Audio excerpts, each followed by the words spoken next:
Retablo de la devastación, sobre la destrucción física, social e imaginaria de la ciudad de Granada, 1936-2006. Autor Álvaro García Seisdedos. Edita la Biblioteca Social Hermanos Quero.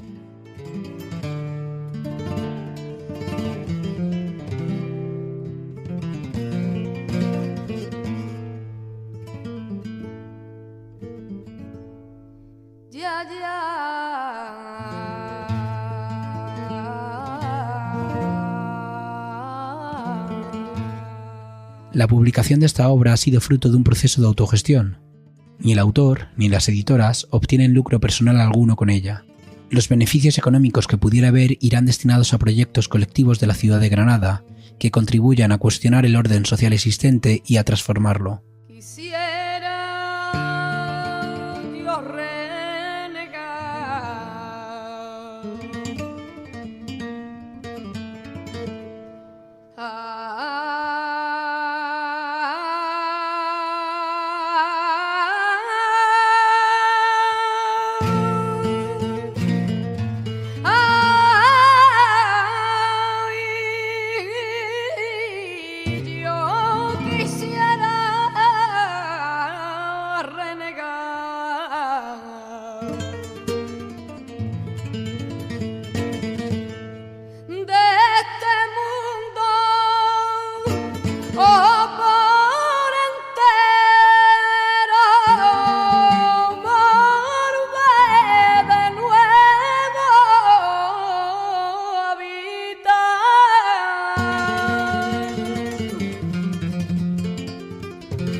La fábrica lorquiana. Tampoco los muertos estarán a salvo del enemigo cuando éste venza, y este enemigo no ha cesado de vencer. Walter Benjamin. 1. George Orwell escribió su inmortal 1984 para fustigar al totalitarismo soviético, pero la obra permanece vigente mucho más allá de sus motivaciones iniciales. En su parábola, los periódicos conservados en archivos y hemerotecas eran sometidos a una continua falsificación. El poder absoluto del Gran Hermano fundaba así su legitimidad en un pasado reescrito, una y otra vez, del modo que le convenía en cada momento. En el particular 1984 que estamos viviendo, la industria de los aniversarios históricos cumple una función similar.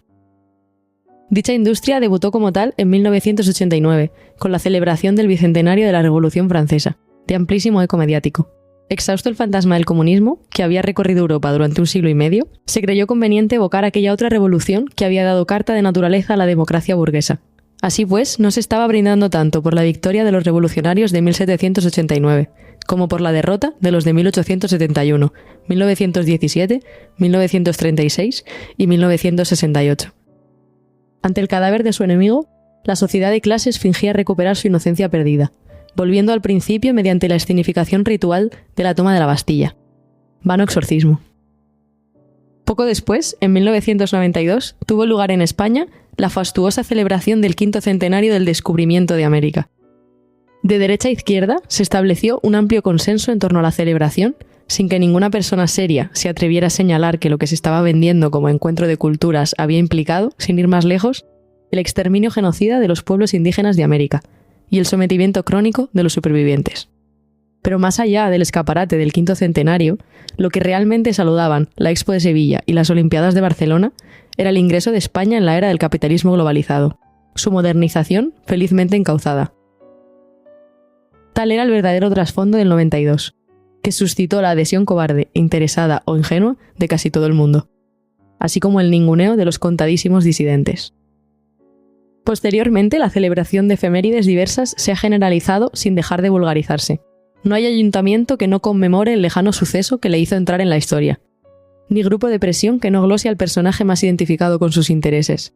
Tales eventos han proliferado gracias a un doble estímulo: la necesidad de revisar la historia dentro de unas coordenadas políticas profundamente modificadas desde 1989, y los beneficios que generan en el marco de una economía no menos transformada. Por ello, la industria de la conmemoración histórica supera la escritura interesada de la historia que desde siempre ha hecho el poder. Se diferencia en que su funcionalidad política ha venido a fundirse de modo inextricable con la económica. La fábrica lorquiana solo puede entenderse a partir de esos dos parámetros: la revisión interesada del pasado y la aparición de nuevas formas industriales, que ya no extraen beneficio de la producción material, sino más bien de la fabricación de discursos, informaciones, identidades e iconos. La intersección de esas dos líneas de intereses es la encrucijada en la que yacen los restos de Lorca.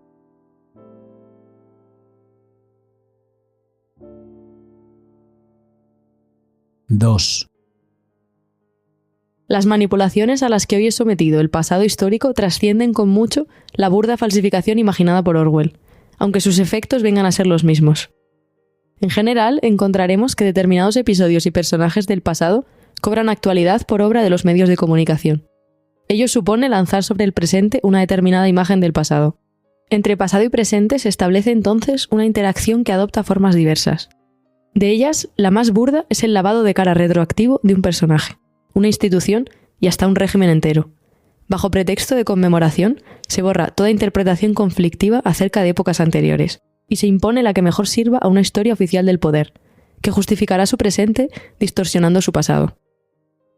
Para ello, nunca faltan historiadores mercenarios, ni periodistas metidos a historiadores. De hecho, la memoria histórica ya ha sido sustituida por una historia periodística que se caracteriza por su cinismo, y que al igual que los diarios se usa, se tira y se olvida. Una modalidad más sutil es aquella que sugiere una analogía entre coyunturas del presente y otras del pasado. Tal era la intención del bicentenario de la Revolución Francesa. Otra variación pone de actualidad un acontecimiento o un personaje, para actualizar bajo cuerda el conjunto de significados que se asocian a él. Múltiples variantes aparecen confusamente entrelazadas, respondiendo en última instancia al mismo objetivo propagandístico. Pero la moderna propaganda del poder supera ya todo lo inventado hasta la fecha, y deja obsoletos, aunque a menudo los integre, los recursos de Goebbels o de la agitprop stalinista. Hay que plantearse cómo tal propaganda genera una imagen determinada del pasado. Imagen que nunca es casual, y mucho menos inocente, a pesar del manto de objetividad con que suelen cubrirse quienes se dedican a estos menesteres. La elección primera de rescatar unos temas históricos y relegar otros al olvido es ya obviamente interesada, y suele responder a una decisión política. Pero incluso dentro del acontecimiento elegido, unos aspectos son reiteradamente puestos en primer plano, mientras otros resultan ocultos o difuminados. Lo que muestra la imagen del pasado que se nos ofrece no es tan importante como lo que oculta. Esa parte oculta es de importancia vital para lograr una comprensión coherente del fenómeno. Para aprenderla es necesario un mínimo de conocimiento histórico, precisamente aquel que retrocede ante la industria de la conmemoración. Si la instancia mediática es fundamental para dicha industria, es precisamente porque se trata de hacer de la memoria histórica algo tan efímero, maleable y arbitrario como la actualidad que nos sirve el telediario. Lo que interesa a todo poder es una amnesia perpetua que se pueda rellenar con los contenidos oportunos en cada momento. La selección y jerarquización de los diversos aspectos de la efeméride no se lleva a cabo sin conflictos y polémicas, pero estos rara vez trascienden del ámbito académico. En la opacidad de los departamentos universitarios se lucha silenciosamente para establecer la interpretación oficial. Los que aspiren a beneficiarse de las oportunidades profesionales y económicas que brinda la conmemoración sabrán muy bien, en su oficio, qué es lo que tienen que decir y aquello que deben callarse. En su sabiduría, estos doctores no ignoran que lo que llega al público es una vulgarización carente de matices pero saturada de imágenes, que incorpora como mucho un par de polémicas banales en torno a aspectos secundarios para escenificar el debate que no ha de faltar en ninguna democracia. La creación de un estereotipo superficial sobre el personaje o acontecimiento es imprescindible para dar a la conmemoración la cobertura mediática sin la cual no puede existir. Así lo exigen los ajustados tiempos del telediario. Cada día se ofrecen 20 segundos de información relativa al evento histórico de turno. Pero no es noticia, por poner un ejemplo de comprensión histórica, cómo la emergencia de las relaciones sociales capitalistas cristaliza literariamente en la obra de Cervantes. Por el contrario, la noticia es siempre una banalidad. Una lectura pública del Quijote o la inauguración por el rey de España de la enésima exposición cervantina. Podemos definir el proceso como pasteurización del hecho histórico, es decir, como la eliminación de todos los gérmenes de conflicto que contiene. Una vez amputados aquellos de sus aspectos que resultan conflictivos o inconvenientes, el hecho mismo comienza a resultar incomprensible. Sus dimensiones más banales aparecen realzadas al mismo nivel, cuando no superior, que otras de importancia capital. El acontecimiento empieza, por así decirlo, a girar en el vacío. Se muestra separado de su contexto, aislado de sus causas y sus consecuencias, por cuanto éstas escapan a la fecha de la conmemoración. Queda finalmente reducido a un icono que carece en sí mismo de sentido, y por lo tanto está preparado para recibir los significados convenientes. Ahora los expertos universitarios aparecen bajo los focos. Ellos nos explicarán qué es ese artefacto, extraño que ha aparecido, no como un hacha de sílex ligada a un estrato arqueológico, sino como una pompa de jabón flotando a la deriva en el salón vacío de la historia.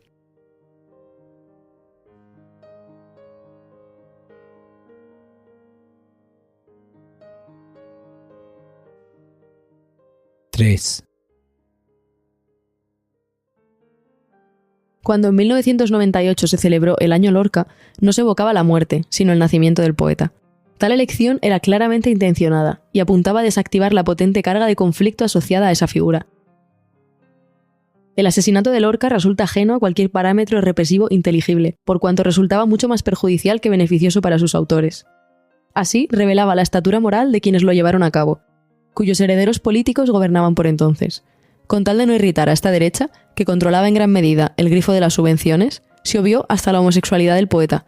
¿Acaso fuera esta la única banalidad lorquiana que quedó sin explotar?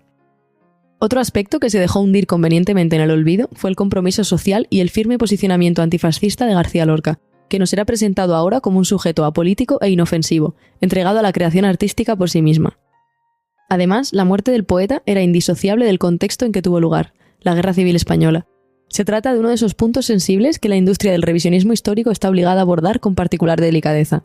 Las heridas están abiertas, los muertos sin tumba, las cuentas sin saldar, y la presente democracia tiene mucho, por no decir todo, de continuidad pactada con el franquismo.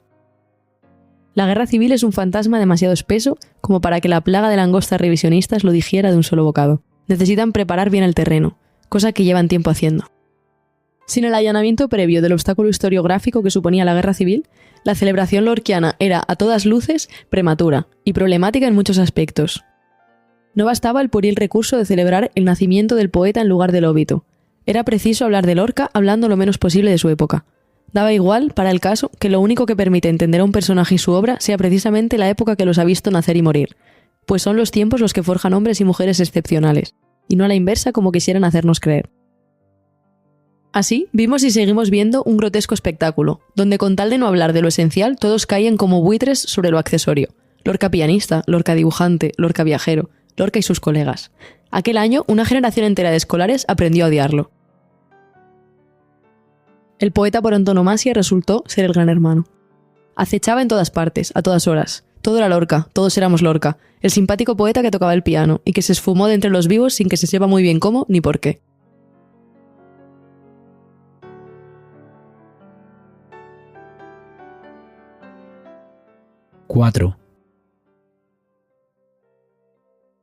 Pero aún es digno de ver cómo ese icono aséptico en que se ha convertido Lorca es puesto a trabajar y convertido en una mediana industria local dentro de un paradigma productivo que nada tiene que ver con el que regía hasta tiempos muy recientes. No podemos extendernos aquí en el análisis de la profunda reestructuración experimentada por el orden capitalista en las últimas décadas. Su onda expansiva repercute en todos los ámbitos de la vida humana, no solo la economía y la organización del trabajo. Centraremos la atención únicamente en el sector terciario, que cobra una importancia que nunca antes había tenido y cada vez responde menos a los patrones clásicos de lo que eran servicios como el transporte, la hostelería, los espectáculos o la represión policial. Ahora el terciario se ha vuelto en gran medida productivo, y tal producción tiene carácter inmaterial. La fábrica clásica producía, además de contaminación, zapatos, alcayatas, coches o galletas. La fábrica inmaterial produce, además de software, iconos, imágenes, discursos o identidades. La producción inmaterial se expande en múltiples direcciones, y nos limitaremos al caso en que actúa como dinamizadora y coordinadora de industrias preexistentes, a las que revitaliza dotándolas de un discurso o una imagen. Esa es precisamente la función de la fábrica lorquiana. entrando en interacción con otros sectores como la hostelería, la edición audiovisual o bibliográfica, la promoción de espectáculos diversos, los medios de comunicación, la publicidad o la especulación inmobiliaria en torno a enclaves lorquianos, los organiza en función del discurso creado y les permite así optimizar sus beneficios. El núcleo de la fábrica está en esa red difusa que genera el discurso y que conecta despachos universitarios, políticos, empresariales y mediáticos. Los elementos citados en el párrafo anterior son las terminaciones materiales donde la fábrica lorquiana hace efectivo su funcionamiento como motor económico. Todos ellos se constituyen además en secciones de dicha fábrica, en la medida en que contribuyen a reforzar y potenciar su discurso. Cuando su intervención es pasajera, no vienen a ser tanto secciones como momentos de la fábrica lorquiana, pues esta no solo existe como la fábrica clásica, sino que además acontece. Por ello, su acto fundacional es precisamente el acontecimiento, el año Lorca en cuyo seno se ha efectuado la banalización del personaje que las terminaciones periféricas necesitan, al igual que toda empresa moderna necesita un logotipo y una imagen esquemática que la represente. La fábrica lorquiana, al igual que su producción, tiene unos límites difusos e imprecisos. En última instancia, abarca Granada entera. De este modo, contribuye a generar la imagen de la ciudad. Al ser las instituciones y los intereses capitalistas en juego los que definen qué es una ciudad, a fecha de hoy lo que se entiende por tal es una ciudad-empresa, aquella que debe competir ferozmente con las demás para atraer inversiones y convertirse en nudo privilegiado de una intrincada red de relaciones económicas. En ese mercado, la ciudad acaba vendiéndose obviamente como un producto, deviene una mercancía más, y como tal su imagen es ante todo una imagen mercantil, una marca. A la hora de constituirse como marca competitiva, cada ciudad echa mano de lo que puede y de lo que tiene. Sin dejar de explotar recursos tan tradicionales como la Alhambra, Granada, vale decir sus élites, ha recurrido últimamente a García Lorca. La operación por la cual la fábrica lorquiana ha sido puesta en pie anuncia el advenimiento de una nueva burguesía, con un nuevo estilo de gobernar y de extraer beneficios. O eso, o la obtusa oligarquía granadina está logrando al fin coger el tren de los tiempos.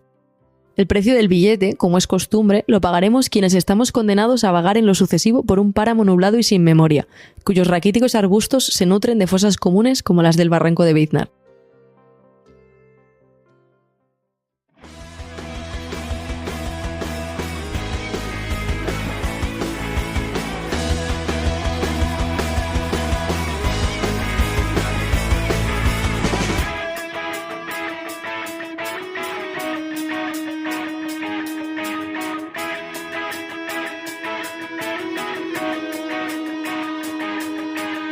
Había un olivo en el ocaso esperándote. Durante décadas la sombra y la maldición. En una noche infame de disparos y ráfagas.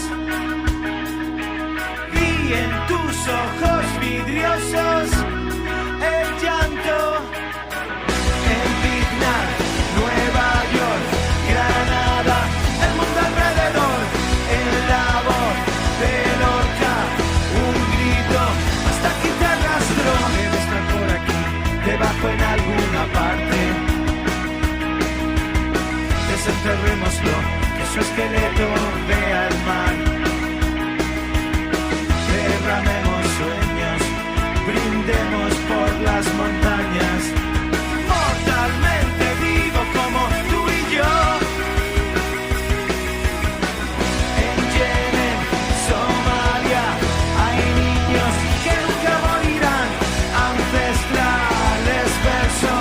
Sonando por toda Andalucía, el gran Mesías de la montaña.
asesinados. ¿Y qué decir? ¿Y qué tenemos? Un atardecer, cuerpos sin suelo.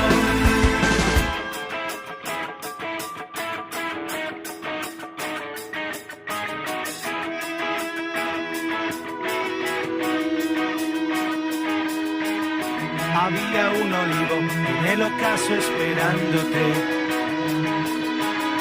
Durante décadas, la sombra y la maldición.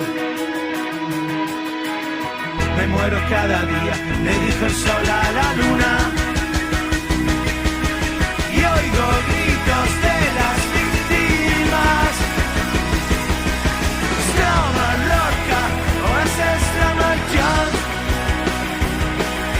Stroma Lorca, o ese Stroma Jones. Stroma Lorca, poeta sin canción. Stroma Lorca, o ese Stroma Jones.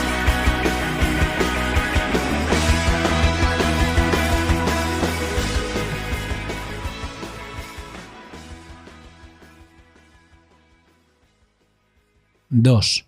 Ay de los vencidos.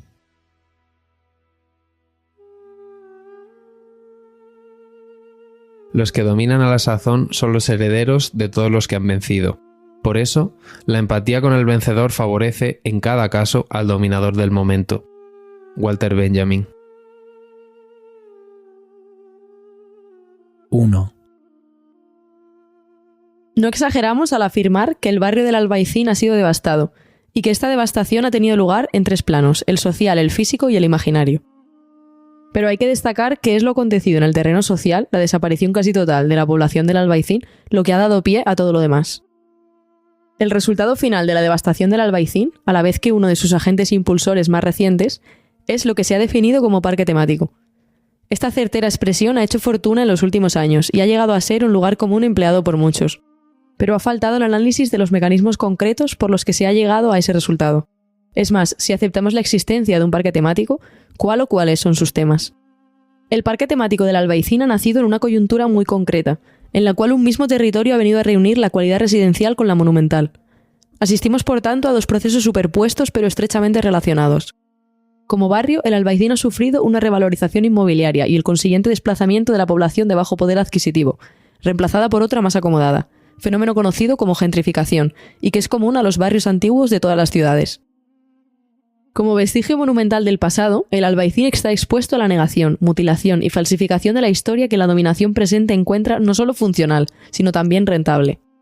Ambos procesos se han apoyado en la despoblación previa del barrio, y aunque no están exentos de contradicciones, en términos generales se refuerzan mutuamente.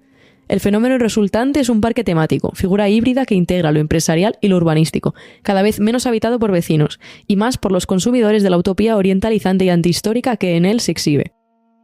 Por tanto, una secuencia de represión, emigración y gentrificación ha destruido socialmente el Albaicín en el plazo de 3 generaciones. El último de estos procesos, la gentrificación, forma ya parte del despliegue del parque temático, al cual le han bastado unos años para completar la destrucción física del Albaicín. Finalmente, la utopía orientalizante ha cerrado el círculo de la devastación en el plano atemporal de lo imaginario. Lo que queda al término del proceso ya no es el barrio del Albaicín, sino su imagen idealizada puesta al servicio de la economía. 2. Las transformaciones urbanísticas del siglo XIX convirtieron al Albaicín en el contenedor donde se hacinaba la población artesana y proletaria que la burguesía iba expulsando del centro. Este hecho no era ajeno a las obras de la Gran Vía o del embovedado del Darro, que a su vez atrajeron a una mano de obra de origen rural que terminó igualmente amontonada en la colina. En ese contexto se forjaron los lazos sociales que caracterizaron al Albaicín moderno. Este quedó por lo demás abandonado a la piadosa caridad de la Iglesia, que los parroquianos agradecieron reiteradas veces incendiando los templos, en cuanto el ascenso de la lucha de clases convirtió al Albaicín en el barrio rojo. El levantamiento militar del 18 de julio de 1936 triunfó en Granada tras algunos días de titubeos por una y otra parte. Una vez decididos, los alzados se hicieron con la ciudad sin contratiempos, pero el Albaicín se resistió como pudo. Sus vecinos, que nutrían las organizaciones obreras, defendieron el barrio durante días, sin más armas que las navajas y algunas pistolas. Rodeados por sus enemigos, se vieron por fin obligados a rendir las barricadas. Inmediatamente comenzó una carnicería prolongada durante toda la guerra civil y la década posterior. El resultado fue una huella interiorizada de miedo y resignación, tan profunda que se ha hecho hereditaria y perdura hasta el día de hoy. Moralmente quebrantado, castigados muchos de sus vecinos con la muerte, la cárcel o el exilio, y todos ellos con el silencio, el barrio de los vencidos inició un lento declive. Muy pronto, como ocurría en todas las zonas atrasadas de España, se estableció una fuerte corriente de migración, a la que marcharon familias enteras, sin que nadie ocupara el hueco que dejaban.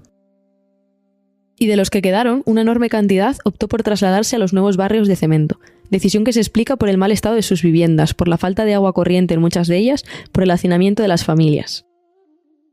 Los bloques de pisos tenían un cierto prestigio, una aureola de modernidad que se asociaba con una mayor bonanza económica, y sobre todo podían adquirirse a plazos. Así, en algún momento, se atravesó un umbral a partir del cual la decadencia del barrio se hizo irreversible. De los que sobrevivieron a todo este proceso, no pocos han sido aplastados por el rodillo de la revalorización inmobiliaria, es decir, por la rehabilitación del barrio. Eran los últimos restos del antiguo barrio obrero, que se aprestaba a ser vencido por última vez y definitiva, víctimas propicias de desahucios, de presiones inmobiliarias, del deliberado abandono de las infraviviendas que alquilaban a bajo precio, hoy felizmente restauradas para inquilinos más pudientes o sustituidas por nuevos apartamentos. Solo una vez en su larga historia había experimentado el Albaicín una catástrofe equivalente, capaz de alterar por completo su fisonomía, y fue el 23 de junio de 1569. A raíz de la gran sublevación de los moriscos del Reino de Granada, Felipe II ordenó la deportación de los que habían quedado en la retaguardia católica. De nada les valió a los temerosos moriscos del Albaicín no haberse alzado como los de las Alpujarras y otras partes. De hacerlo, aún pudieran vencer. Al rehusar, fueron vencidos sin lucha. Así refiere Diego Hurtado de Mendoza la penosa escena de su desahucio. Salieron atadas las manos, puestos en la cuerda, con guarda de infantería y caballería por una y otra parte, encomendados a personas que tuviesen cargo de irlos dejando en lugares ciertos de Andalucía y guardallos, tanto porque no huyeran, como porque no recibiesen injuria. Quedaron pocos mercaderes y oficiales, para el servicio y trato de la ciudad, algunos a contemplación y por intereses de amigos. Muchos de los mancebos que adivinaron la mala aventura huyeron a la sierra, donde la hallaban mayor. Los que salieron por todos 3.500, el número de mujeres mucho mayor. Fue salida de harta compasión para quien los vio acomodados y regalados en sus casas. Muchos murieron por los caminos de trabajo, de cansancio, de pesar, de hambre, a hierro, por manos de los mismos que lo habían de guardar, robados, vendidos por cautivos.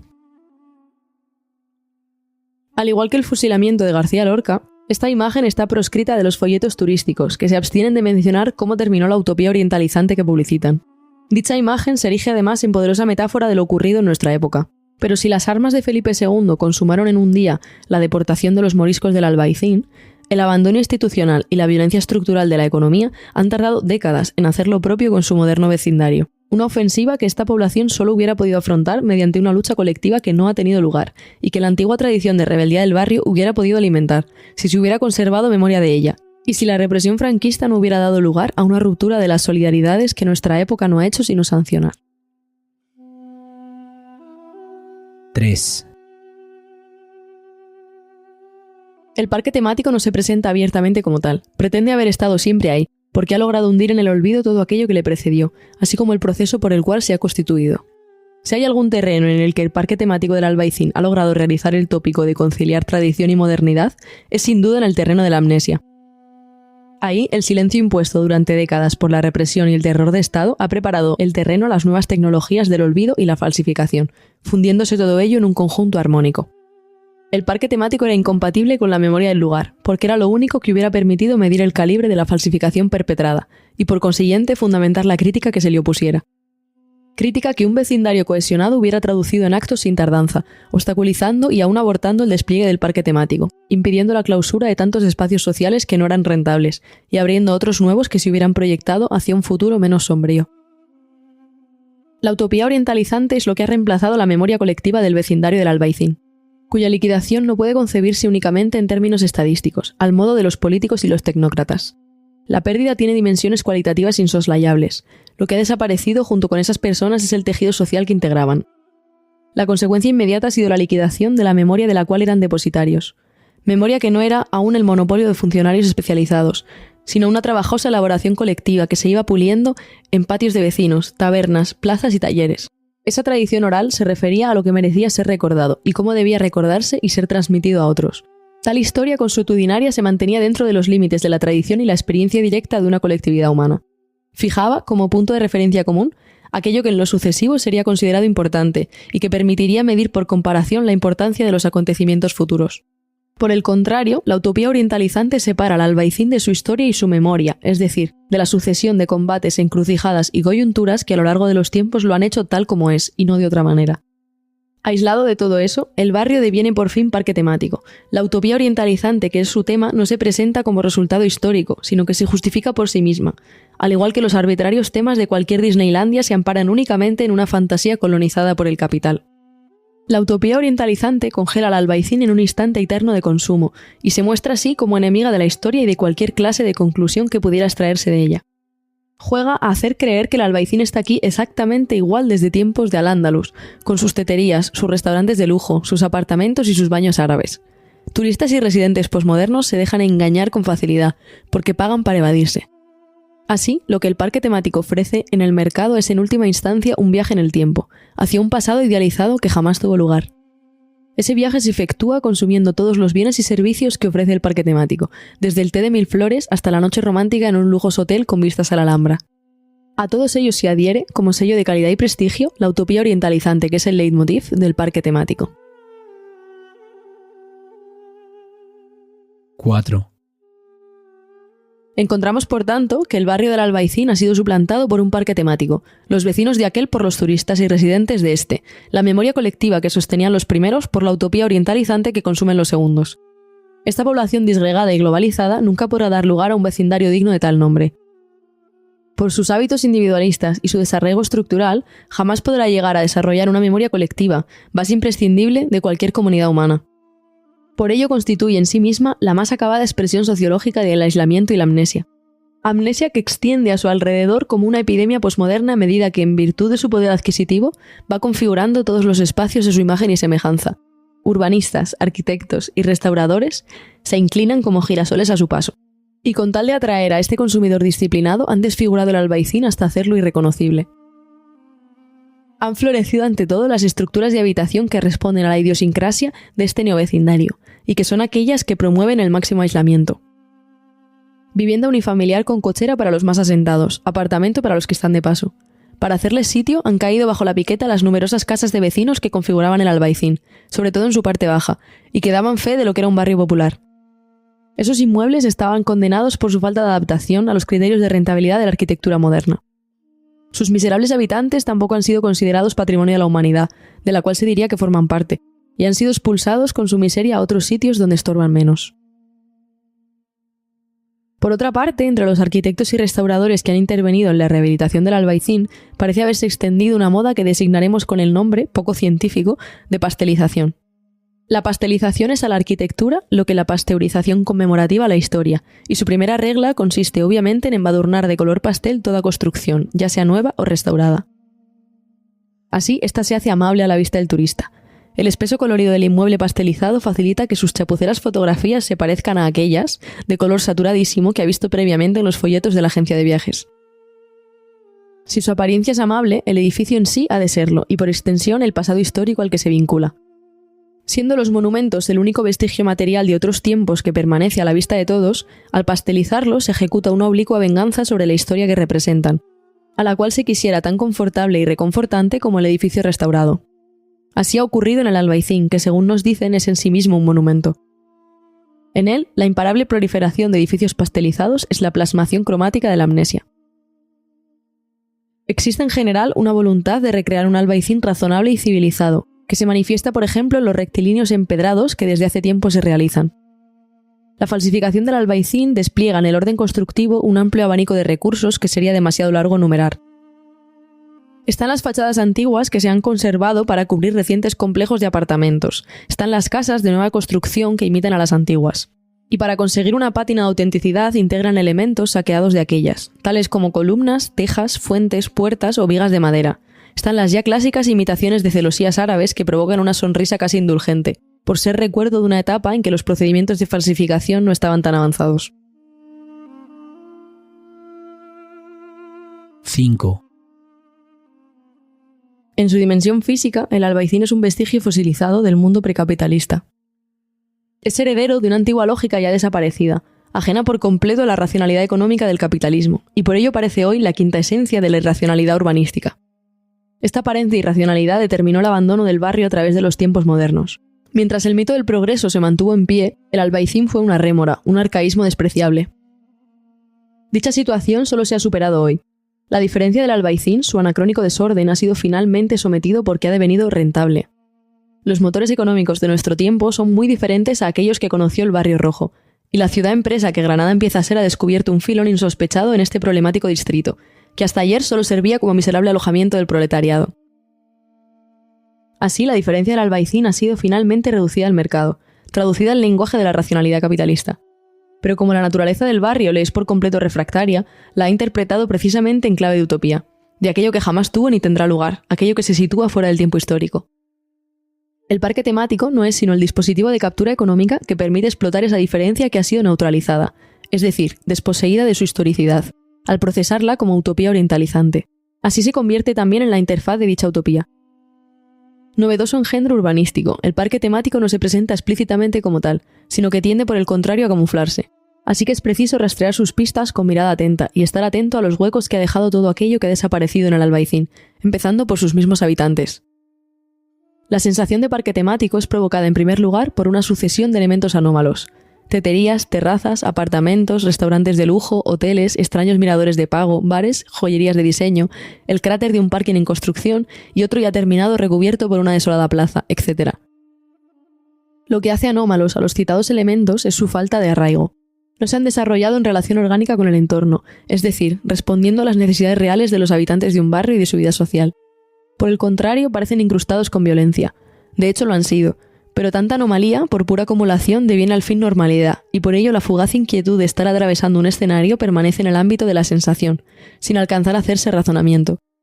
Solo podremos disipar el engaño del decorado si invertimos el punto de vista, si entendemos que lo que ha sido empujado al terreno de la anomalía es todo aquello que caracterizaba al barrio, todo lo que en él tenía arraigo, historia y memoria.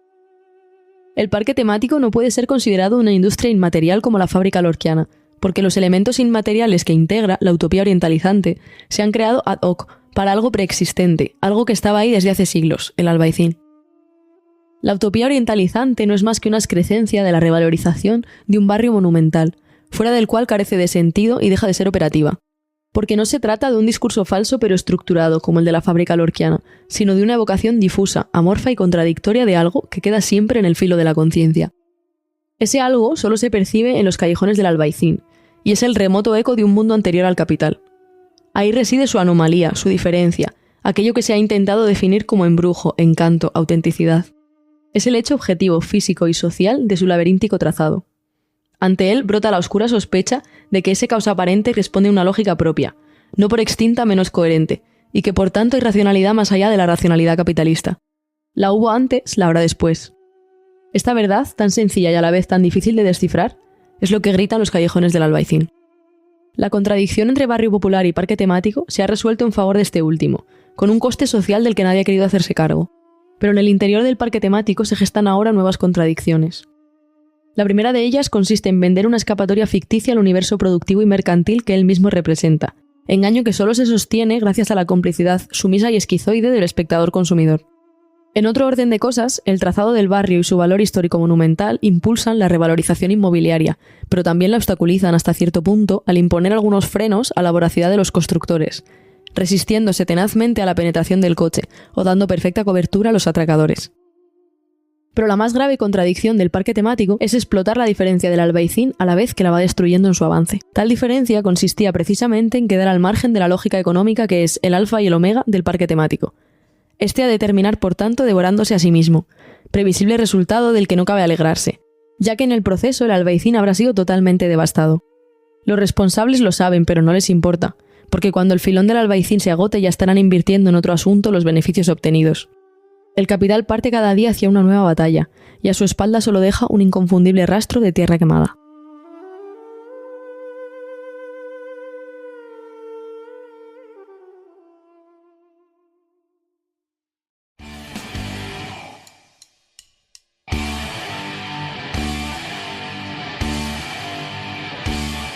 La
3. La expulsión del paraíso. El patrimonio cultural no solo debe su existencia a los grandes genios que lo han creado, sino también al vasallaje anónimo de sus contemporáneos. No existe un documento de la cultura que no lo sea a la vez de la barbarie, y como en sí mismo no está libre de barbarie, tampoco lo está el proceso de transmisión por el cual es traspasado de uno a otro. Walter Benjamin. 1. Hemos visto de pasada cómo Granada reorganiza sus recursos con el objetivo estratégico de convertirse en una ciudad-empresa competitiva. Pero sobre todo hemos visto hasta qué punto es destructivo ese proceso. Para ofrecer una marca diferenciable en el mercado se sacrifica todo aquello que podía efectivamente diferenciar a la ciudad. La universidad está llamada a ser, ya es, una importante pieza de la emergente marca Granada. Ella misma está inmersa en un sinuoso proceso de transformación por el cual muda su piel de servicio público y aparece cada vez más como una empresa guiada con criterios de rentabilidad, que entra en competición con las universidades privadas donde las élites se refugiaron hace tiempo de la vulgarización de los estudios superiores. En esto no se distingue de ninguna otra universidad pública. No obstante, en el plano local la universidad determina en gran medida lo que acontece en la ciudad. Lo hace en distintas direcciones y de modos diversos. Uno de ellos, y no el de menor importancia, es la masiva presencia de estudiantes, que constituyen un amplio segmento de la población. ¿Qué relaciones se establecen entre la ciudad y esa masa estudiantil? Para responder a esta pregunta deben considerarse los cambios que ambas han experimentado. De la transformación de la ciudad hemos hecho ya algunas radiografías. Si desde el punto de vista de la economía se ve como su modernización, desde la perspectiva del sentido común hemos de registrarla como su devastación. Así que ahora nos detendremos en la figura del estudiante universitario, que ha mutado al mismo compás que lo hacía su matriz, la universidad.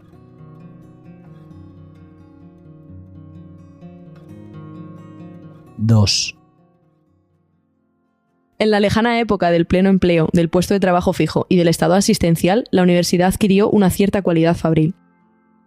Su cometido era, ante todo, la producción masiva y en serie de cuellos blancos para industrias y oficinas. En la medida en que el mercado laboral demandaba esa masa de cuadros, el estudiante tenía la relativa seguridad de que sus estudios le iban a garantizar un puesto de trabajo, y en consecuencia podía sentirse necesario. Aunque de manera harto discutible, podía reivindicarse como trabajador en fase de formación, y como tal plantear una serie de críticas y reivindicaciones relativas a la universidad, es decir, a las modalidades en que se desarrollaba su aprendizaje, y aún al Estado y al aparato productivo a los que iba a servir una vez terminada su carrera. El estudiante podía ser razonablemente consciente de mantener con todos ellos una relación bidireccional, en la cual tenía algo que decir y podía hacerse escuchar mediante la movilización colectiva. Movilización que, al menos durante una cierta época, le llevó con frecuencia al cuestionamiento revolucionario del orden establecido. Si la imagen que correspondía entonces a la universidad pública era la de una fábrica, de oficinistas primero, de parados después, su actual faz es la de un centro comercial. Se ha producido un cambio sutil pero decisivo. De ser el mecanismo casi gratuito dispuesto por el Estado para atender una demanda de mano de obra cualificada, la universidad ha pasado a vender a los estudiantes la cualificación que les permitirá integrarse en el mercado laboral en condiciones teóricamente ventajosas. A todo el mundo se le ha dejado claro que ese mercado laboral ya no la necesita para nada, y que cualquiera puede ser rápidamente excluido si no entra en el juego de una competencia feroz. En este contexto, la universidad ofrece a los estudiantes su producto, la llave mágica de la formación, que les permitirá conservar en estos nuevos tiempos el estatus de clase media adquirido por sus mayores en la olvidada era del bienestar. Las asignaturas se ofertan ahora como los productos en las estanterías de los supermercados, en planes de estudio cada vez más fragmentarios y desestructurados. De un bloque formativo homogéneo para todos los estudiantes de una carrera, se ha pasado a invitar a cada cual a construir su propio itinerario académico. Las asignaturas devienen mercancías que, como todas, nos invitan a construir nuestra singularidad consumiéndolas, previo pago de tasas cada vez más elevadas. Por otra parte, la universidad establece lazos cada vez más estrechos con el mundo empresarial, en el que intenta por todos los medios integrarse. Las murallas de la ciudadela, antes orgullosamente apartada del mundo, están siendo derribadas desde dentro. Ahora la universidad brinda a las empresas sus instalaciones para la investigación, o realiza investigaciones por encargo. Opera como una ETT cualquiera, suministrando mano de obra en formación, es decir, barata, sumisa y bien adoctrinada en la competitividad, o saca a subasta esa enorme bolsa de clientes potenciales que es la masa estudiantil.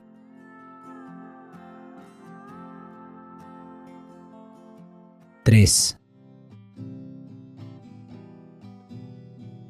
El devenir empresa de la universidad pública ha provocado el desplazamiento de la condición del estudiante.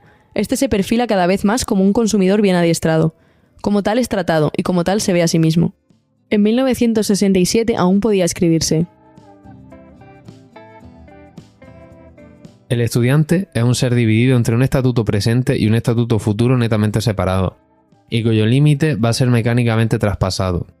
Las exigencias del capitalismo moderno hacen que la mayor parte de los estudiantes sean simplemente cuadros inferiores. Es decir, el equivalente de lo que en el siglo XIX era la función del obrero calificado. Ante el carácter miserable, fácil de presentir, de este futuro más o menos próximo, que lo resarcirá de la vergonzosa miseria del presente, el estudiante prefiere volverse hacia su presente y decorarlo con encantos ilusorios. Hoy, el triste futuro que espera el estudiante que termina su carrera ya no es el de convertirse en cuadro inferior, sino el de verse abocado a una jungla laboral dominada por la precariedad, y más en general a una vida marcada por la incertidumbre. Antes decoraba su presente con los encantos ilusorios de ideologías políticas extemporáneas, de la bohemia transitoria o de la contemplación fetichista de la producción cultural. Hoy lo hace con el consumo de todas las mercancías dispuestas específicamente para el público joven, empezando por su propia formación, terminando por la marcha nocturna y pasando por las últimas aberraciones de la industria del entretenimiento o un amplísimo catálogo de chatarra high-tech. Como vía de escape, este consumo se hace tanto más compulsivo cuanto mayor es la presión competitiva a la que el estudiante está sometido. Presión que no deja de incrementarse a medida que avanza la reestructuración de la universidad, manifestación parcial de la reestructuración general del capitalismo. Pero el aislamiento al que es forzado el estudiante, en tanto que mónada competitiva, no elimina obviamente su necesidad de socializarse.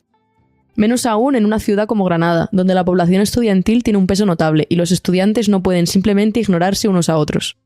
Su acumulación numérica sobre un espacio relativamente reducido les fuerza a algún acto colectivo de reconocimiento mutuo, que defina de modo simultáneo su relación con el entorno en tanto que grupo social delimitado. Sin embargo, esta socialización estudiantil ya no puede plasmarse en las formas tradicionales en que lo venía haciendo. Las facultades sirvieron como terreno de comunicación entre los estudiantes, mientras la universidad consideró a estos como el conjunto con el que establecía su diálogo. Al mismo tiempo, declarándose abiertamente la universidad como servicio público, sus instalaciones eran consideradas espacios no menos públicos, de los cuales los estudiantes disponían con notable libertad, no pocas veces conquistada con la lucha. A todo ello se añadía el hecho de que la brecha competitiva aún no se había abierto entre los estudiantes, aislándolos a unos de otros. Hoy, cuando la universidad se transforma para entablar una relación individualizada con cada alumno, las facultades son cada vez menos escenario de relaciones colectivas y más de aislamiento, puesto que cada cual mantiene con la institución un nexo estrictamente personalizado y vertical. Como en un centro comercial cualquiera, los clientes no establecen ningún vínculo entre sí, sino que mantienen un mudo diálogo interiorizado con las mercancías que se exponen. Por otra parte, los espacios de las facultades son entendidos cada vez más como recursos a rentabilizar, y por tanto se va restringiendo progresivamente su uso. Dado que la nueva identidad asumida por el estudiante es la de consumidor, reconstruye a partir de ella sus relaciones sociales. La socialización estudiantil ha de realizarse, por tanto, en un acto de consumo colectivo.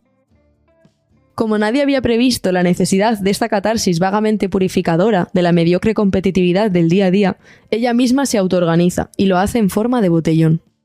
Que haya adoptado esta forma y no otra cualquiera de las muchas posibles, se debe a condicionantes diversos, entre los cuales los de menor importancia son los que se aducen con mayor frecuencia, el precio del alcohol en los bares, etc. Estos pudieron actuar al principio como detonante, pero no explican por sí mismo un fenómeno que los dejó atrás hace mucho. Las barreras comunicativas que se alzan en la facultad se disuelven con mayor facilidad en la calle, con ayuda de la bebida. Pero lo que la cualidad desinhibitoria del alcohol hace aflorar invariablemente en estas concentraciones no es ninguna clase de diálogo colectivo, sino la infantilización y el gregarismo vino al que los estudiantes han sido condenados por su rol de consumidores. Si el consumo determina en lo sucesivo las relaciones establecidas entre estudiantes, no determina menos las que establecen con una ciudad-empresa en ciernes. El botellón ha tendido a agolparse sobre el centro de la ciudad, porque este es en última instancia un escaparate. Tomarlo en un gran acto colectivo que no comunica nada más que consumo compulsivo equivale a consumir simbólicamente esa mercancía en que la propia ciudad se ha convertido, y que el estudiante tiende a pensar que, como toda mercancía, le pertenece por derecho. A semejante equívoco le ha conducido la adulación publicitaria. 4.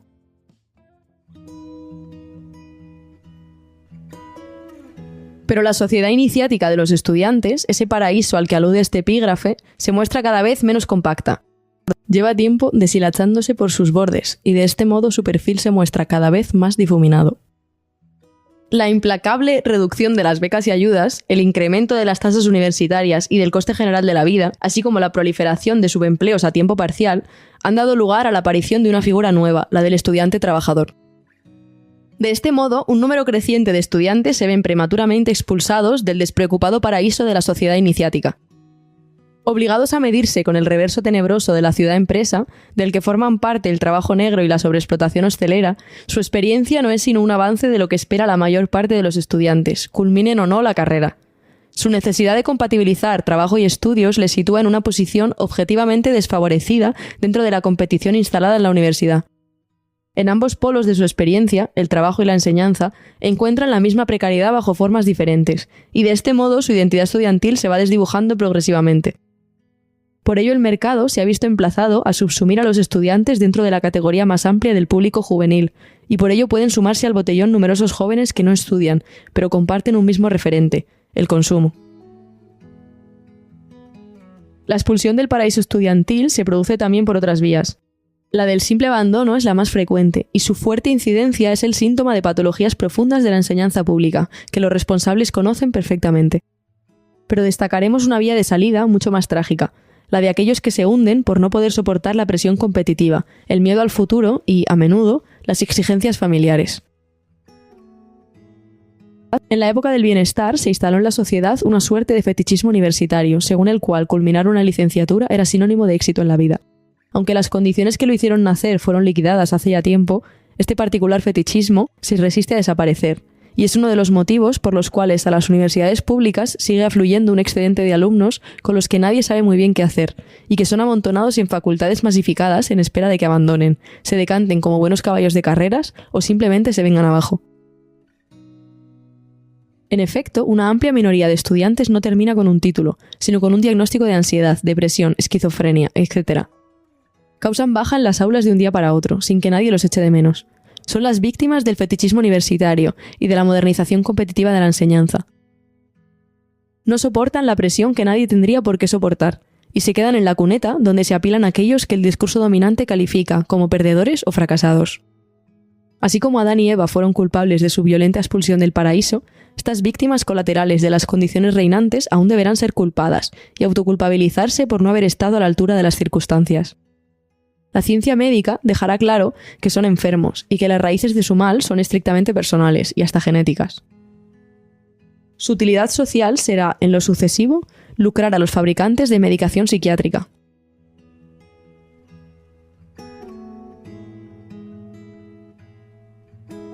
(5) Procedentes de la Huerta de San Vicente, nos hemos detenido un momento ante el solar del futuro centro Federico García Lorca. Más tarde hemos penetrado en el Albaicín por la calle Calderería, uno de los puntos de condensación de la utopía orientalizante. Hemos recuperado el aliento en el mirador de San Nicolás, constatando que dicha utopía es también la única mirada que la dictadura totalitaria del capital autoriza a lanzar sobre la Alhambra. En Plaza Larga nos ha rozado por un momento lo poco que queda del Albaicín, y, algo cansados ya, hemos llegado hasta el campus universitario de Cartuja, punto final de nuestra deriva, donde una sucursal bancaria y una patrulla de guardias jurados nos han dado la bienvenida. El recorrido propuesto es arbitrario. Si se trataba de levantar acta de la devastación de esta ciudad, podría haberse escogido otros muchos. Podríamos haber transitado de la Vega al Sacromonte pasando por la Alhambra, o hacer el Vía Crucis de los horrores, presentes y venideros, de la arquitectura moderna, que tanta importancia tiene para el devenir mercancía de cualquier ciudad. Podríamos haber ido al centro de la ciudad hacia su periferia urbanizada y urbanizable, o viceversa. En cualquier caso, las grúas nos hubieran perseguido como siniestros ángeles de la guarda. La devastación de Granada no tiene ninguna relevancia particular excepto para quienes habitamos en ella. No es más que una manifestación local de fenómenos generales que pueden observarse por doquier, producto de una reestructuración del capitalismo que solo ha dejado intacta su propia lógica criminal. El enemigo no ha cesado de vencer, y como advertía una canción de la Polla Record, ya no hay dónde huir. Pero quizá, por ese mismo motivo, ha llegado el momento de cesar en la desbandada del sálvese quien pueda, y comenzar a pelear con los pies sentados firmemente en el terreno, sea este el de Granada u otro cualquiera. Desenterrar el hacha y afilarla con la dura piedra de la memoria. A tal objeto quisieran servir estos apuntes.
Epílogo a esta edición.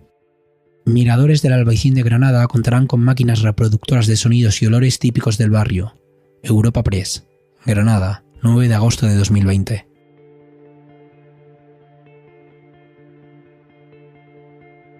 El delegado de Turismo, Regeneración, Justicia y Administración Local de la Junta en Granada, Gustavo Rodríguez, en una entrevista con Europa Press, ha señalado que el Ayuntamiento de la capital, con el que la Administración Autonómica cofinancia el plan, que cuenta con un presupuesto de 10 millones de euros, es el ejecutor de las 15 acciones de refuerzo del destino turístico que se van a ir poniendo en marcha. Incidiendo en la importancia que para el destino tendrán estas acciones, Gustavo Rodríguez ha hecho hincapié en aquellas relacionadas con la digitalización o la información turística cuyo objetivo es, en última instancia, contribuir a un modelo que no sea el de la masificación. El Albaicín masificado deja de ser bonito. Ha indicado Rodríguez, tras detallar que, entre los proyectos que contempla el plan, están los relativos a los miradores de este barrio declarado Patrimonio Mundial por la UNESCO. Las rutas de los miradores del Albaicín estarán digitalizadas para que en los distintos puntos donde se establezcan equipamientos, conforme contemple las vistas del barrio, el visitante pueda conocer su historia y lo que está viendo. A ello unirá una intensificación de lo que está oliendo o escuchando, con el perfume del azahar, los sonidos de aves que anidan en el entorno de enclaves como el Mirador de San Nicolás, u otros elementos naturales a través de dispositivos auditivos y olfativos. También habrá una potenciación de las oficinas de información turística virtuales. Para el delegado, es momento de analizar y estudiar cómo se puede evitar generando un turismo de calidad y respetuoso con el medio ambiente. Que Granada pudiera llegar a la masificación turística que han sufrido Venecia o Barcelona. Rodríguez ha apostado por aprovechar el parón que ha provocado el coronavirus para corregir aquello que no funcionaba en el modelo turístico que ha regido hasta ahora. Pues ha afirmado que si una ciudad pueden verla 2,8 millones, no pueden ser 4 millones. Es importante, ha concluido, no morir de éxito y ha puesto el ejemplo de Venecia, que, a su parecer, ha estado a punto.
cuántas veces recé pa' yo volver a empezar. Primero quitaremos más, después conquistaremos venir.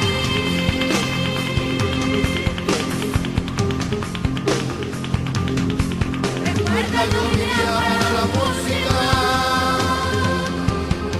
recuerda que la y vida te no mantenía. hoy es el día del padre y estamos heridos.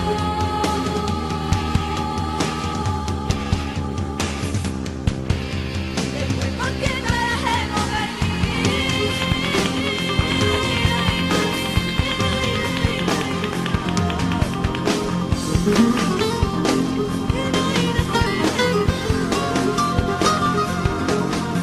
Quisiera estar siempre contigo, requinta tu cuerpo, tu espíritu y tu ropa, pero desafía que avanza la estación. Te diré, ya te diré que no, ay que yo era uno de ellos.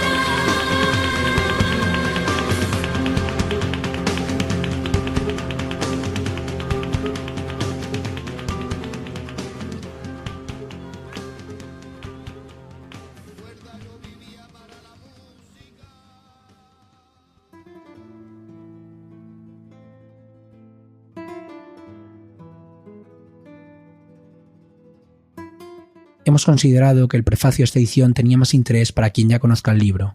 Por eso, lo vas a escuchar ahora tras el epílogo. First, we take Granada. Siempre se elogiaba lo exótico cuando se trataba de ocultar el trasfondo social y económico de un país. Cuanto más extraña y misteriosamente se presentaba un país, mayor eran la injusticia, la pobreza, la miseria. Cuanto más brillantes sus turísticas tarjetas postales, mayor era el fermento de la agitación. Peter Wise, La estética de la resistencia.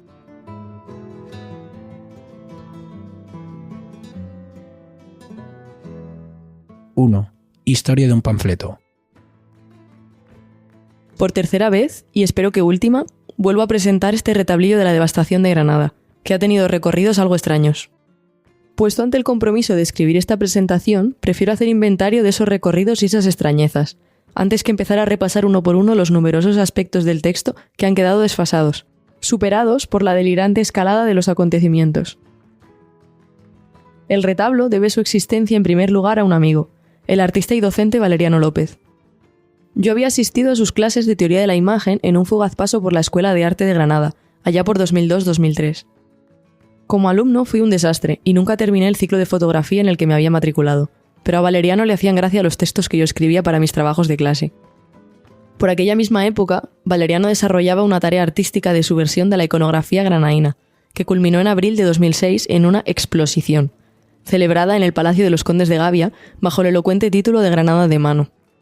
Buscando conectar la práctica artística con la docente, Valeriano había embarcado a sus alumnos en un proyecto para Metrópolis, el veterano programa de la 2 sobre tendencias culturales contemporáneas.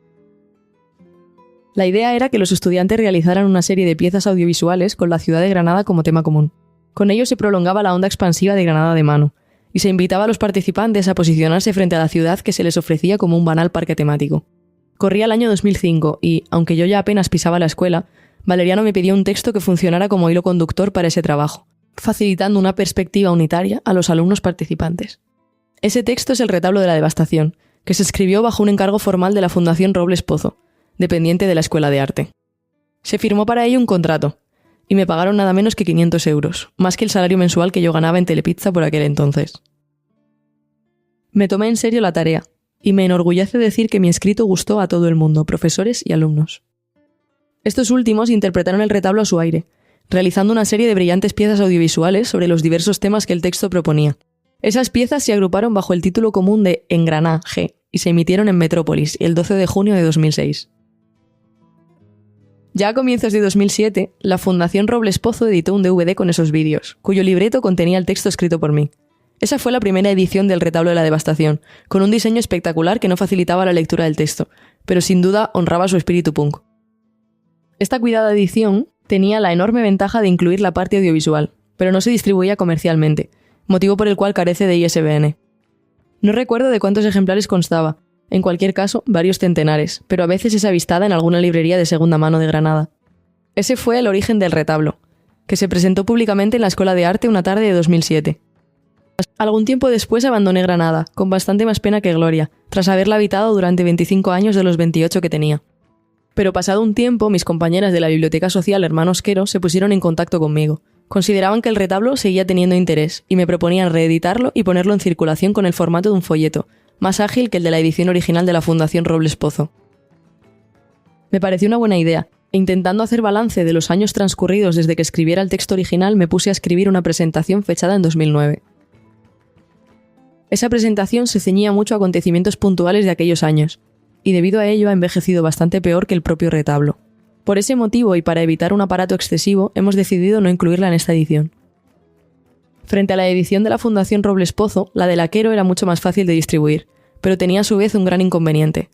No podía incluir las piezas audiovisuales de Engranaje, el proyecto hermano y aún mellizo del retablo. Por este motivo, el texto ha tenido durante años una existencia independiente de los vídeos que habían sido precisamente su razón de ser. Al tiempo que preparábamos esta edición hemos intentado subsanar esta carencia, subiendo a la red Engranaje y otros vídeos que quedaron fuera de la emisión de Metrópolis.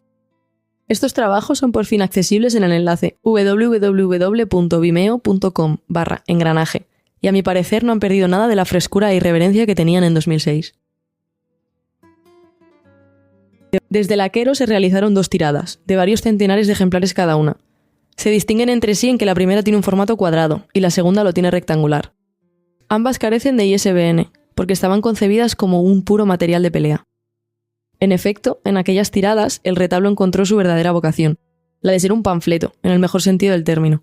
Un panfleto de intervención directa, para inspirar a la gente que en Granada se batía el cobre en distintos frentes sociales, y erosionar al mismo tiempo los discursos dominantes sobre la ciudad. Con un precio de apenas 2 euros, sus escasos beneficios sirvieron, como servirán los no menos escasos de esta edición, para financiar el mantenimiento de la biblioteca. Para nuestra sorpresa, aquella edición llegó a un público más amplio que el previsto inicialmente. Interesó a mucha gente fuera de los reducidos límites de nuestro entorno político, y encontró numerosos lectores inesperados. Ha llegado a ser citado en diferentes tesis doctorales, otro destino extraño para un texto que no podía haber sido escrito y difundido más lejos de cualquier intencionalidad académica. Expresiones como fábrica lorquiana cobraron vida propia y empezaron a circular a su aire en medios de comunicación y otros ámbitos. El retablo se convirtió en una especie de texto de culto en Granada. No estaba disponible en internet, pasaba de mano en mano o se adquiría en oscuros ambientes underground, o eso debió de parecerle a más de uno. Pocos conocían al autor, que estaba ausente de Granada y no parecía, ni parece, dispuesta a volver. Reconozco que me ha divertido durante años esta condición subterránea, casi como un manifiesto para iniciados, que adquirió el retablo de forma completamente imprevista. Sin embargo, viendo que aún persiste cierto interés en él, hemos decidido sacarlo de ese limbo y permitirle por fin tener una vida, o una muerte, normal, con ISBN y difusión en Internet. ¿Qué motivó este interés en el retablo? ¿Realmente lo merecía? ¿No ha quedado del todo obsoleto? Más de una vez me he hecho estas preguntas. Ciertamente, el texto adelantaba cuestiones que pocos años después pasaron a primer plano, y lo hacía en un momento en que a nadie parecían preocuparle. La memoria histórica, que aún no tenía ese nombre, las transformaciones urbanas o los efectos sociales de la creciente mercantilización de la enseñanza. En ese sentido, creo que logré captar un cierto espíritu de época que se avecinaba. Si el retablo ha mantenido su interés, ha sido precisamente en la medida en que los temas que tocaba han ganado espacio en el debate público.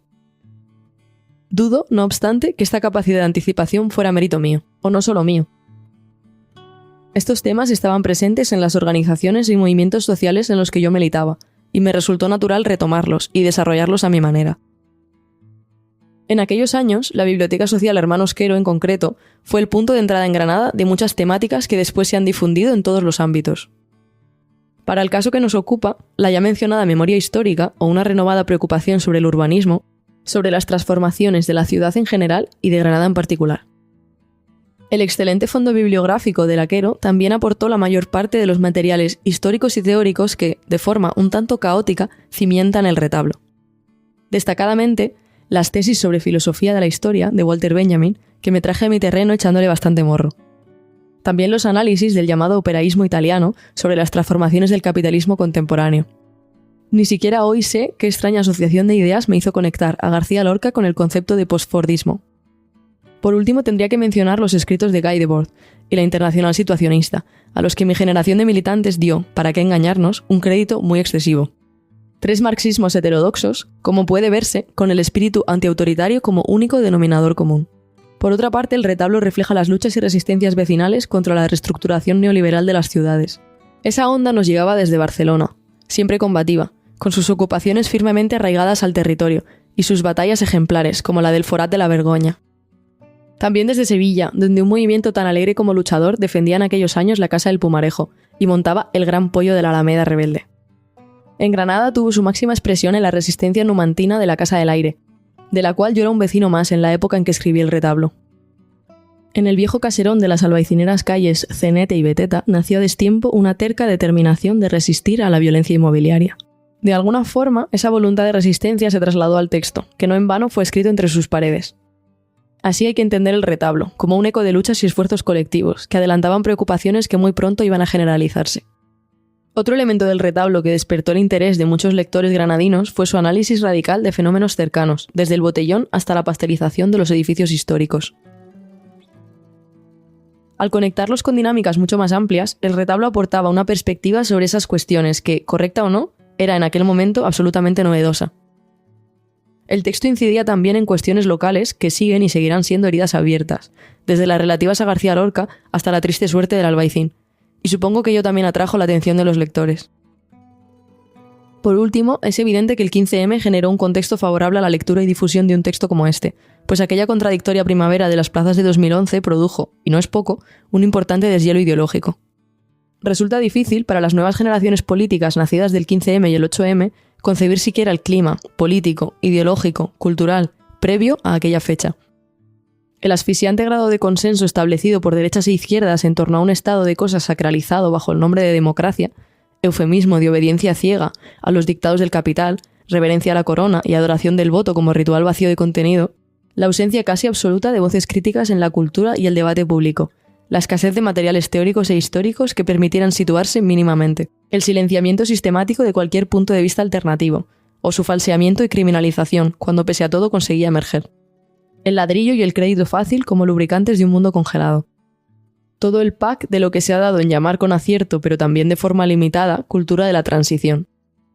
Y digo de forma limitada porque el fenómeno tenía bases materiales evidentes y podía considerarse una cuestión, más que cultural, directamente antropológica.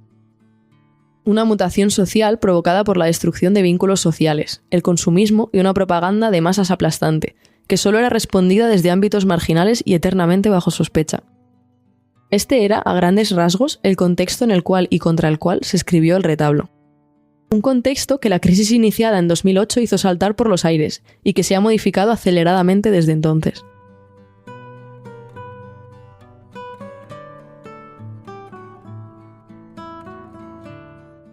(2) Algunas mentiras imaginarias.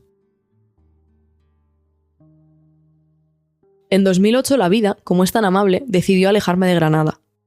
Huí con el corazón roto y encontré, por otras esquinas, al increíble cocodrilo quieto de la depresión. Perdí el pulso de la ciudad y dejé gradualmente de interesarme por sus acontecimientos. Por tanto, no estoy en condiciones de hacer el análisis y comentario de 12 años de actualidad local, en los que por cierto ha pasado de todo.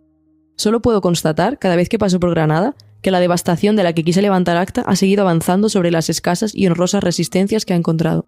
En lo físico, la pastelización ha avanzado y el derribo ha seguido prevaleciendo sobre la rehabilitación de los antiguos edificios. Con frecuencia se conservan las fachadas para crear un decorado más verosímil, dando como resultado una ciudad esquizofrénica, con cara de corrala y alma de loft. Más allá del centro histórico, la ciudad y su entorno han continuado cementándose a toda velocidad, pese al percance de la crisis iniciada en 2008. En lo social, Granada comparte la ruina universal que se ha abatido sobre todas las ciudades. No es ninguna fatalidad del destino, son exigencias concretas del capital: turistificación, gentrificación, alza demencial de los alquileres y del precio de la vivienda, precariedad del trabajo y de las vidas, represión recaudatoria o recaudación represiva bajo la forma de normativa cívica, etc. Quizás merezca la pena detenernos un poco más en lo imaginario y los imaginarios. A lo ya dicho en el retablo habría que añadir un fenómeno que en su día apenas mencioné de pasada, tal vez por encontrarse entonces en un estado embrionario. Me refiero al posicionamiento global de Granada como ciudad iniciática. Una ciudad que, durante unos pocos años, es usada por cierta juventud globalizada de clase media como escenario de todos sus ritos de paso. Después es desechada como una mera estación de tránsito, a la que se retorna de vez en cuando con cierta melancolía condescendiente. Esa juventud competitiva sabe que aquí no hay futuro, como te descuides tampoco hay pasado, porque te has fosilizado en un presente eterno de cerveza, drogas, sexo casual y puestas de sol.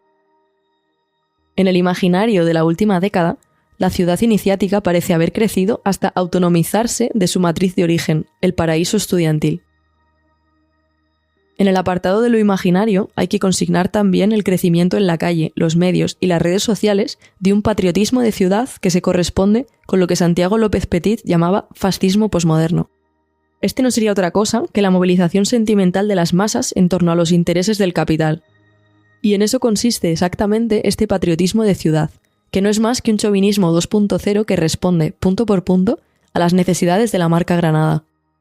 Obedecen todo a esa ciudad-empresa que, para asemejarse a cualquier empresa, destruye todo lo que la singularizaba como ciudad. Todos los excluidos de la ciudad-empresa, todos los precarios que sobreviven en ella trabajando sin contrato y pagando alquileres desmesurados, todos los expulsados a la periferia, todos los empujados al exilio y la emigración, están llamados a unirse al patriotismo de ciudad y defender con uñas y dientes la marca Granada. Un fenómeno que se repite con mayor o menor fuerza en cada capital de provincia. Todas ellas compiten en el mercado global. Todas intentan construir su marca y movilizan para ello a sus habitantes, formando un gran mosaico de provincianismos mercantilizados. No deja de ser interesante el protagonismo de las marcas de cerveza en estos procesos de formación de identidades locales, máxime cuando la mayor parte de ellas están en manos de las mismas 4 multinacionales. Federico García Lorca ocupa un lugar destacado en el imaginario local. Por ello se ha convertido también en un importante negociado de la marca Granada. En este sentido, no tengo mucho que añadir al análisis general de la fábrica lorquiana que realicé en su día, aunque sin duda ese análisis podría corregirse y profundizarse, a partir de los acontecimientos de estos años, con la ayuda de herramientas teóricas de las que yo carecía en 2006. Sin embargo, me gustaría analizar de forma más precisa qué imagen concreta de García Lorca funciona como logotipo de la fábrica lorquiana. Esta imagen es la de una especie de mascota inofensiva y sonriente a la que es obligado llamar, a palo seco y sin apellido alguno, Federico.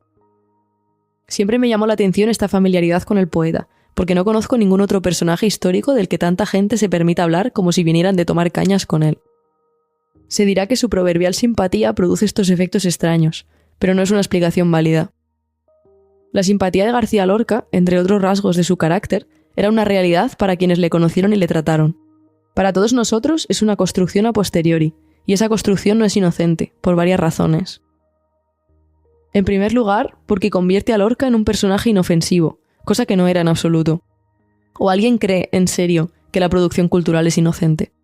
En segundo lugar, el tópico de la simpatía lorquiana se hace extensivo a su obra, que empieza a parecernos también simpática e inofensiva, cuando sus contradicciones y aristas conflictivas están perfectamente a la vista de quien quiera verlas. Esta banalización de la obra lorquiana sirve para hacer más vendibles todos sus productos y servicios derivados, haciendo creer que está determinada por la simpatía de su autor, y no por otras cosas más incómodas, como por ejemplo su homosexualidad. Por último, la imagen banalizada de Federico apunta a poner su obra a salvo de cualquier clase de análisis crítico. En efecto, hay que ser un desalmado para cuestionar a un chico tan simpático, y más sabiendo que lo asesinaron vilmente unos canallas de pocas lecturas. Cualquier aproximación crítica o simplemente irreverente a la obra lorquiana tenderá a interpretarse como un ataque ad hominem, una imperdonable agresión al inofensivo y simpatiquísimo Federico. Para cerrar el apartado de imaginarios, unas palabras sobre la utopía orientalizante, que yo definí como el tema del parque temático del Albaicín. Durante mucho tiempo me sorprendió que esta imagen, tan rentable para la industria turística, pudiera convivir con el enorme crecimiento de la islamofobia. Más aún cuando, en Granada, los grupos sociales que más se lucran con el turismo suelen ser también los más reaccionarios y xenófobos.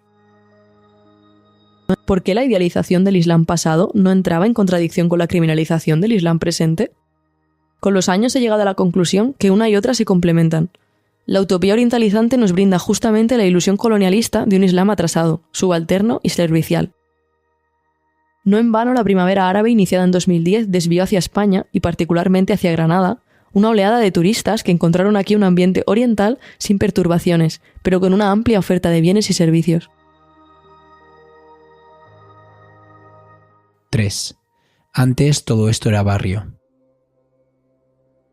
La utopía orientalizante me lleva inevitablemente a hablar del Albaicín. Tengo el inmenso privilegio de haber habitado este barrio siendo un niño, en el tránsito de los años 80 a los 90, y por ello haber sido testigo de los últimos estertores de su vida social y comunitaria. Cuando los años y las lecturas me permitieron ordenar y comprender esas vivencias, tuve la base para escribir Ay de los vencidos, el capítulo del retablo dedicado al Albaicín. Ahí no están solo Benjamin y el golpe de lucidez poética, supongo que alcanzado a altas horas en la barra del Bagdad o del Enano Rojo, que me hizo vincular la represión a los moriscos de 1570 con la de los proletarios de 1936. Están también el olor a pan de la sombría tahona de la plaza del Aliatar, ya desaparecida con sus gatos y sus ratones. Está el eco de las fichas de dominó y de hachís que rodaban incesantemente sobre los bancos de piedra de la placeta de Carvajales, mientras aquel anciano apoyado en 2 bastones daba vueltas y más vueltas. Están las tienduchas con mostrador de madera que fiaban al vecindario, desconocían toda higiene y me estafaban cada vez que podían cuando iba a hacer la compra. Están las espantosas tragedias personales de algunos de los niños y niñas gitanos que iban conmigo al colegio. Está el escondite de un topo de la posguerra que un día descubrí por azar al subirme al tejado de mi casa en San Miguel Bajo. Están las farolas que rompíamos a pedradas, contribuyendo con nuestra inconsciencia infantil a la profunda degradación del barrio. Están muchas cosas, buenas y malas, que viví en el laberinto del Albaicín. Tal vez por eso, a mi parecer, la parte dedicada al barrio sigue siendo la más sólida del retablo. Porque está apoyada sobre el conocimiento de sus gentes, con más sombras que luces, y no sobre una idealización a posteriori. Una idealización de los vecindarios de ayer, por cierto, que se ha impuesto en los movimientos sociales, desde que estos empezaron a pensar el barrio como terreno de intervención. Pero eso nos llevaría a otros debates que no tienen cabida aquí. En el retablo, la cuestión del Albaicín está vinculada a la de la memoria de los vencidos. Hay que recordar que la escritura del texto es anterior a la Ley de Memoria Histórica de 2007, que alguien definió certeramente como una ley de punto y final, pero de buen rollito. No deja de sorprenderme que hoy, mientras preparamos esta edición, esté en marcha una ley de memoria democrática, que pronto vendrá a remachar el clavo del anterior. Leer el retablo desde la perspectiva de estas leyes y del concepto de memoria histórica que se ha consolidado a lo largo de estos años puede dar pie a algunas confusiones. A día de hoy, el concepto de memoria histórica parece reunir las justas reivindicaciones del llamado movimiento memorialista, con una idealización nostálgica, complaciente y acrítica de la Segunda República. Nada de eso estaba en el aire en el momento de escribirse el texto. De hecho, me sorprende hasta qué extremo el pasado ha vuelto a hacerse presente a lo largo de estos años. Cuestiones como la guerra civil o la represión franquista, que solo nos preocupaban a 4 freaks, han llegado a marcar las agendas políticas en el contexto de unas guerras culturales cuyo alcance no hubiéramos podido imaginar en 2006. Un último apunte sobre el Albaicín. El retablo denunciaba enérgicamente la gentrificación del barrio, porque era ese el problema inmediato al que nos enfrentábamos los vecinos de la Casa del Aire, y muchos otros que no encontraron las herramientas o el ánimo para luchar, y fueron por tanto expulsados en silencio. Claro, que todavía no conocíamos los horrores de Airbnb y el alquiler turístico. Pese a que la degradación del Albaicín era más que notoria ya en 2006, nos hubieran sorprendido entonces los niveles de descomposición que conllevan estas nuevas formas de explotación capitalista del territorio. Tal como una amiga me señaló acertadamente, los vecindarios gentrificados al menos hacen vida en los barrios, o lo intentan. Si en 2006 me atreví a llamar termitas gentrificadoras a un número considerable de mis vecinos, hay que entender mi estado de ofuscación al escribir bajo amenaza de desahucio, hoy no encuentro calificativos para las hordas de turistas y residentes de fin de semana. Tendrán que hacerlo otros, porque yo me dispongo a bajar la persiana de esta presentación.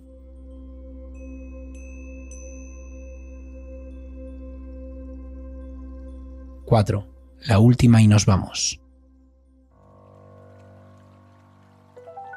Que en su día el retablo fue pertinente, es decir, útil, como ejercicio de pensamiento en resistencia, me parece obvio. Que lo siga siendo hoy ya no lo tengo tan claro, pero quizá no me corresponde a mí decidirlo. Me preocupa más otra cuestión, que alguien pueda leer el retablo como un texto puramente nostálgico, escrito desde la añoranza de una ciudad idealizada que nunca existió. Por eso quiero curarme en salud y aclarar algunas cosas. En primer lugar, la devastación que da el título al texto está muy lejos de ser una figura literaria.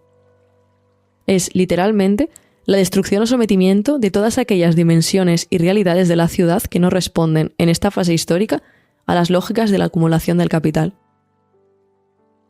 Desde la más elemental perspectiva de clase, esta devastación de Granada es objetivamente cuantificable a través de muchos aspectos, sobre todo en los que se refieren a las condiciones de vida, precios, salarios, condiciones de trabajo, paro, temporalidad, economía sumergida, alquileres, hipotecas, matrículas universitarias, como podría cuantificarse a través de las multas cobradas bajo el pretexto de la normativa cívica, a través del brutal recorte de libertades que se ha sufrido en sus calles.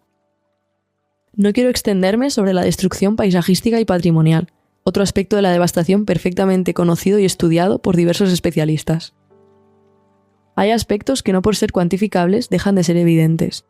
Por ejemplo, el vago aire de amenaza matonil de unas policías cada vez más militarizadas. O bien la alienación, el sentimiento de formar parte de un decorado de cartón piedra construido para turistas y consumidores de la ciudad iniciática, la utopía orientalizante, etc. No hay, por tanto, una nostalgia abstracta en un texto que, por lo demás, terminaba con uno de esos excesos del estilo que hoy me avergüenzan, atribuyendo a la dura piedra de la memoria la única y exclusiva función de afilar el hacha. Queda claro que lo nuestro nunca fue la contemplación melancólica de clichés sobre la Granada del ayer. Eso lo dejamos para los que un compañero llama historietadores locales. Pese a todo, reconozco que no pude evitar un cierto grado de desviación romántica, el apasionamiento juvenil de alguien que se enamoró de Granada mucho más de lo que hubiera sido razonable. Experiencia compartida, por lo demás, con miles de incautos. Poco más me queda por decir. De común acuerdo con las editoras, he añadido al título original las fechas 1936-2006, paréntesis que contiene la mayor parte de los procesos analizados en el retablo, y a la vez marca los límites temporales del propio análisis, que podría haber seguido desarrollándose sobre acontecimientos posteriores.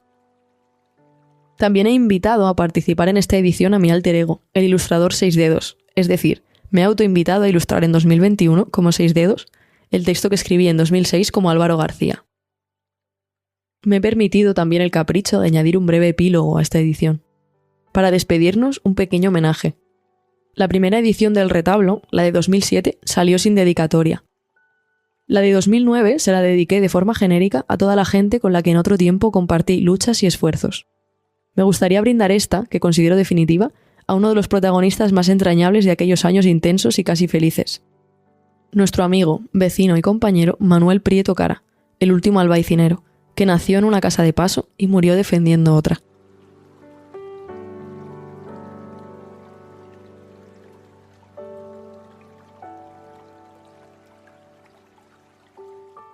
Álvaro García Seis Dedos, septiembre de 2021.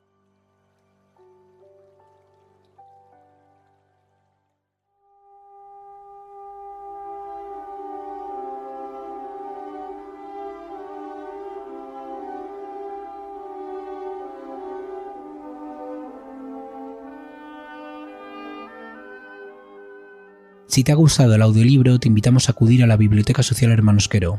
Nos encontrarás en el número 27 de Acera del Triunfo en Granada. Allí se encuentra el libro que acabas de escuchar, así como muchos otros que te atraparán por igual. El espacio lleva más de 20 años funcionando de forma autogestionada, y es gracias a la vida que le damos entre todas que sigue teniendo razón de ser. Contamos contigo para seguir creando una cultura cargada de conciencia de clase, lucha y rebeldía. Salud y acierto.